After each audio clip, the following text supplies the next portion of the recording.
Sebelum melanjutkan, jangan lupa subscribe dulu, terima kasih.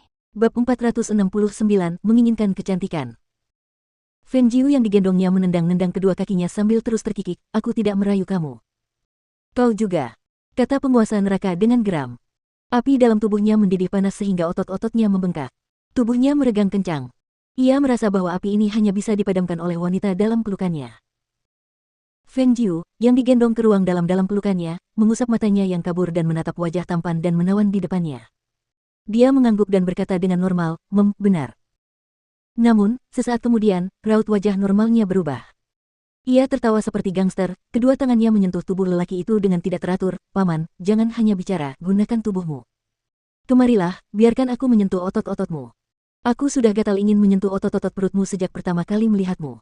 Hei, hei, hei. Mata dalam penguasa neraka menyala-nyala, bibirnya melengkung ke atas. Dia menatap wanita pemabuk yang tidak tahu arah. Dia berkata, oh, ternyata kau sudah terpikat oleh penguasa ini di hutan 9 jebakan. Hei hei, aku cuma mau sentuh. Dia tersenyum dan menyipitkan matanya seperti orang mabuk, mengusap-usap lengannya seperti anak kucing. Saat kita tidur, Tuan ini akan membiarkanmu menyentuh apapun yang kau mau. Tuan neraka berkata dengan murah hati. Wajahnya terus tersenyum. Dia datang ke kamar dalam 3 atau 2 langkah. Namun, saat ini, wanita dalam pelukannya menepuk lengannya. Turunkan aku. Apakah kau pikir kau punya kesempatan untuk menghindar sekarang setelah kau menyalakan api? Dia mengabaikannya dan sekarang dia hanya ingin melakukan perbuatan itu. Hiks. Cepat turunkan aku, dia cegukan lagi, dia tampak tidak sehat. Tidak akan. Tempat tidur besar sudah dekat. Sangat sulit untuk membuatnya mabuk. Bagaimana mungkin dia melewatkan kesempatan seperti itu? Feng Jiu mengerutkan kening. Dia mendorong kerah jasnya dengan kedua tangan. Dia membenamkan wajah kecilnya dan muntah. Awalnya dia tidak akan membiarkannya pergi, tidak peduli apa yang dikatakannya. Penguasa neraka hanya menatap ranjang besar di depannya. Namun, saat ini, tubuhnya membeku dan matanya tidak percaya. Dia menunduk menatap wanita dalam pelukannya, hanya untuk melihatnya muntah-muntah cukup lama dan menyeka mulutnya dengan ujung pakaiannya. Wanita itu mendongak dengan polos ke arahnya seolah berkata bahwa itu bukan urusanku karena kau tidak mengecewakanku. Hiks, aku tidak bisa menahannya.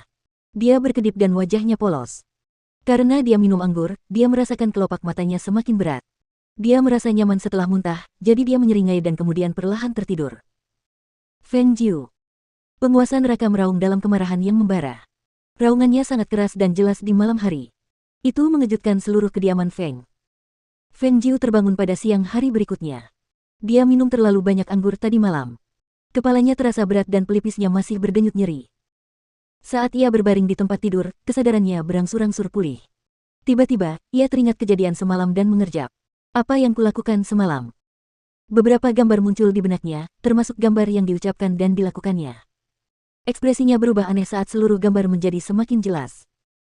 Dia memikirkan apa yang telah dia lakukan tadi malam, dan juga memikirkan tentang menghadapi penguasa neraka. Untuk sesaat, dia hanya berpikir tentang apakah dia harus pergi ke Peach Blossom Ridge selama beberapa hari untuk bersembunyi.